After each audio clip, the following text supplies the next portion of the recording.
y'all, Dixie here. Today I want to talk to you about 5 common mistakes that beginning backpackers often make. Now, I'm not knocking the beginners, but any professional just wasn't born a professional, right? I mean, Michael Jordan didn't pop out of the womb, start taking his first steps while perfectly dribbling a basketball. It takes time to learn things, and that's normal, but I'm hoping that maybe this video will help some of the beginners to learn from the mistakes of others, and I'm willing to bet even some of you experienced backpackers who are watching can admit to probably making one or more of these mistakes yourself. For this video, I took some input from my fellow backpackers, and I also considered my own mistakes. So let's get started. Mistake number 1 is packing everything but the kitchen sink. Before I started my AT thru hike, I did a lot of research about what gear is actually necessary and, common mistakes, and probably the top one was packing way too much stuff. Now this might be like extra gear or just like unnecessary items completely. There's nothing wrong with having luxury items. I think that most backpackers, except maybe like the serious ultralighters, and probably even them, have some kind of luxury item.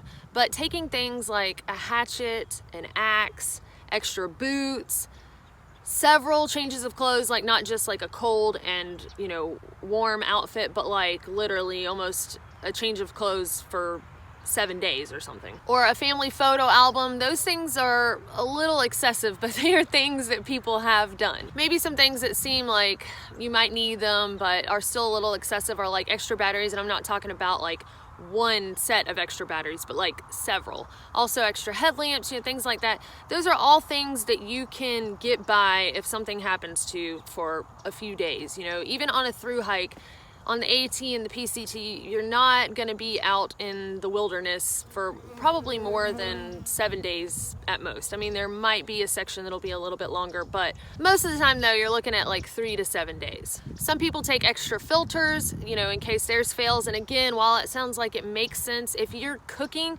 you can always boil your water as a backup. So you want to make sure that you only take the true things that are necessities, and hopefully they have some kind of multi-purpose. And if you really put your mind to it and think about it, you can probably get by and improvise without a certain piece of gear for a 3 to 7 day stretch. I think a lot of people have the idea that thru hiking is like a survival situation, and obviously you're trying to survive, but what I mean is it's not like you're going out to set up a little bunker in the woods to survive the zombie apocalypse. It's not like that at all. You're literally just carrying things that you need, like necessities for a 3 to 7 day stretch between 2 towns, and that's it. And when you get to town, if you realize you need something else, you can always get it there. It's just important to really second guess yourself on every item. Like, do I absolutely need this? And if I had to go 3 days without it, could I make it? And if the answer is yes, then you probably don't need it. If your pack is extremely heavy, you're going to be uncomfortable, especially while you're breaking in your body and getting used to the idea of toting a heavy load for several days on end. I really suggest, if you're new to backpacking, check out some of the people who have thru hiked gear lists. I've got mine up on my website,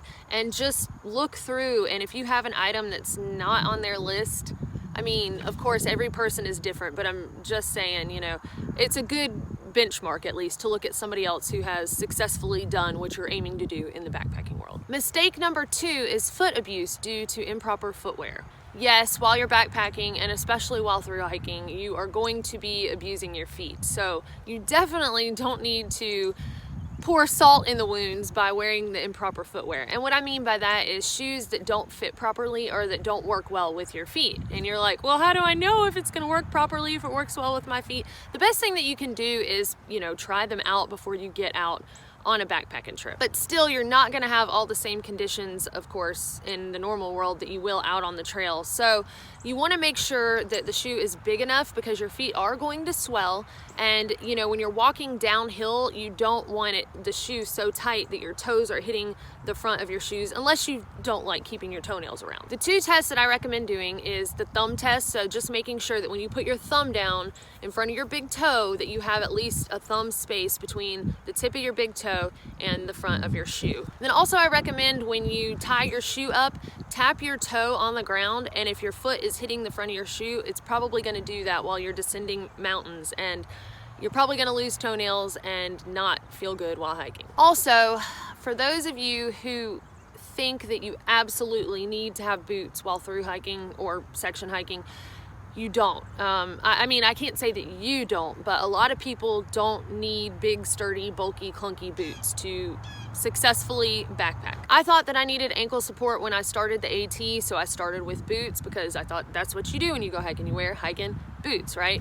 Well, the boots ended up drumming on my Achilles, even though they were properly sized. They caused me tendonitis in the Achilles, and it did not feel very good. So I ended up swapping to trail runners, and I have never looked back. They're very lightweight, they dry out a lot faster, but I'm not gonna go into a whole video preaching why I prefer trail runners over boots. You do have to find out what works for you, but I'm just saying, unless you know that you need the ankle support, you might not. But just figure out what works for you when it comes to shoes and insoles and all of that stuff before you get out on the trail, because if you mess your feet up real bad, it could be a trip ender. And on this one, I can say that I didn't practice what I preach. When I started the PCT, I just started with the same size shoes that I finished with on the AT, thinking, oh yeah, my feet are the same size.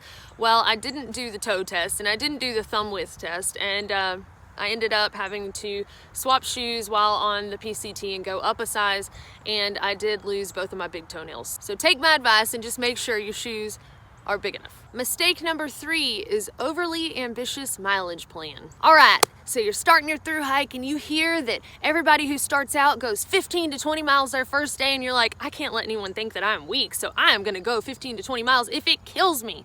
Yeah, I made that mistake on the PCT. I was determined, everyone does more miles on the PCT, so I can't do what I did starting out on the AT. I have to do more. Well, I did 3 15-mile days, like 13 to 15 miles actually, and I ended up having to take 2 zeros because I had T-Rex knees. My knees were so swollen that it felt like if I extended my leg that just fluid was gonna bust out the back of it. So I had to walk around on little bent knees, and it did not feel good.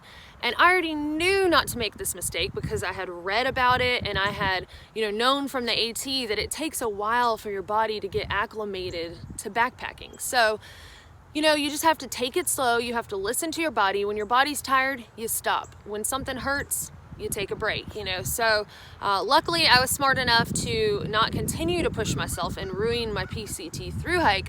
But, I should have never been in the position where in the first week I had to take 2 zeros because I had overexerted my body. So when you get out there and you start off, you've got to hike your own hike, and I normally hate that overused saying, but literally you have got to listen to your body. If that means losing the people that you've been around for a couple of days, you'll probably catch up with them eventually. Don't worry about that. You're out there for your experience, and you don't want that to be cut short because you got overly ambitious on your mileage plan. Mistake number 4, too much food. Everyone hears about, oh, hiker hunger. Oh, I was so hungry I could eat like 5 hamburgers in town. Yes, but that doesn't happen right away. That happens, well, I don't know, it's different for everybody, but it happens later on. It's not, your first week of backpacking or anything like that. So for those of y'all who section and, you do weekend or week-long trips, you may not ever really experience the full-on hiker hunger. I mean, I'm sure, once you get back to town, you're pretty hungry and, food tastes amazing. You do go through that, I'm sure. But as far as like the true hiker hunger where you could, literally down like everything McDonald's has in stock, that takes a while to kick in. So when you're planning your first stretch, just know that you might not be as hungry as you think you will. In fact, you might not be hungry at all, and you might have to make yourself eat. When I left out on my AT through hike, I had never been backpacking before, and I didn't really have any idea what to expect.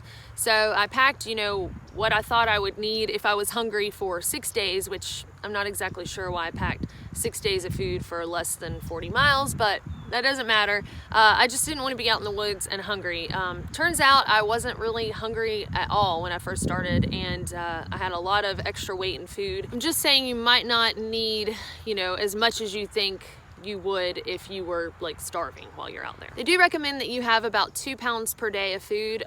Honestly, I'm not sure if that's like when you're first out there or after the hiker hunger hits, but regardless, you'll learn real quick and you'll probably make this mistake, but it's not the worst thing in the world. You can always barter with food on trail, so it's not terrible to have a little bit too much of it. I can't tell you exactly, how much is right for you, but I'm just saying keep in mind while you're planning your first stretch of food that folks do generally pack too much. Mistake number 5 is micromanager level over planning. So you decided you're going on this trip and you're sitting down there and you know exactly where you're gonna stay every night and where you're gonna eat lunch and where you're gonna use the bathroom and how much food you're gonna eat, and you've already sent yourself resupply boxes. Whoa, whoa, whoa, whoa.